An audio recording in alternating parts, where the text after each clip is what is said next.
Cherry Tree Lane, Clarendon remains under a 96-hour curfew following the massacre that claimed 8 lives. Our reporter Ramon Gordon was back in the community seeking answers to the question, what's next? Well, that's the question everyone's asking. How do you recover from an event so gruesome that some families lost multiple members? Now, some have suggested the residents relocate. However, they maintain the now infamous Cherry Tree Lane is their home. The emotions are still fresh on the ground, but already stakeholders have started considering their options. All of us are God's children, and we don't like all of us, those who do the crime and never want to recognize that. Doing this, it's nonsense because nobody will.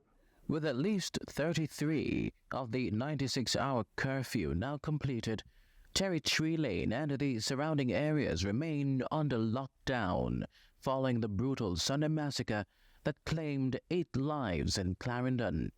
9 people are being treated here at the Maypen Public Hospital for gunshot wounds, among them an infant. In Cherry Tree Lane, the atmosphere is a stark contrast to the previous day's hustle and bustle. However, the authorities have maintained a presence on the ground. Despite the tragic events, at least one resident remains hopeful their community will see better days. We don't think them will give up because, we are fighting community and, them like them fun. It's a fighting community, resilient, we're going to stand up. That optimism may be harder found for the families who still grieve the loss of their loved ones. Some lost multiple. You're looking at my father, Lawrence Francis, and my sister, Capel Daly. We go to a party, we drink home, from work to home. My sister is same thing.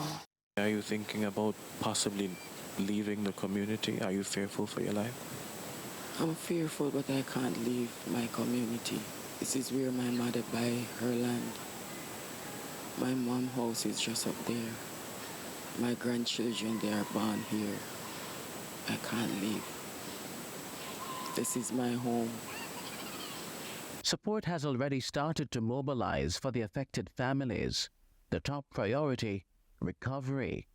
CVM TV News caught up with 2 clergymen on the ground. When we drove into the community, we saw some of the survivors huddled together. It's kind of like they were having some sort of conversation with each other. How important is community following an event like this? Well, it's very important that the community comes together.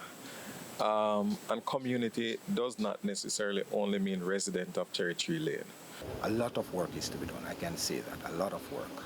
And the church is praying, but we need to do more than praying. We need to talk with them and help them. The community of Cherry Tree Lane has been forever changed. They've been rocked by disaster. 8 of their own are now dead. Some say the community is resilient and will be able to rebuild. However, for the families, their recovery is only just beginning. Ramon Gordon for CVM News.